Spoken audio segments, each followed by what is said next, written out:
భయభక్తులు గల వారికి కృపావరించే ఆ భయభక్తులు అనేది నువ్వు విడిచిపెట్టేస్తావు. ప్రైజ్ ది లార్డ్, హల్లెలూయా.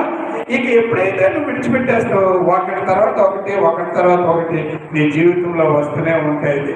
చివరికి నీ పరిస్థితి మరి ఎలాగంటే ఒక పెద్ద టైర్ కింద చిక్కుబడిన మనిషిలాగా ఉంటాడు. అటెంతే నుయ్య ఇటెంతే గొయ్య అనే పరిస్థితి వస్తుంది.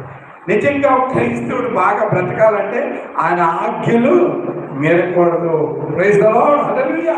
ఉద్యోగదేశంలో దేవుడు అంటాడు, నా ఆజ్ఞలు మీరు మీరిన ఎడల, నా ఆజ్ఞలు మీరు మీరిన ఎడల నిశ్చయముగా మీరు నన్ను విసర్జించిన ఎడల మీకు ఏం జరుగుతుంది కూడా మీరు ఊహించలేరని చెప్పారు.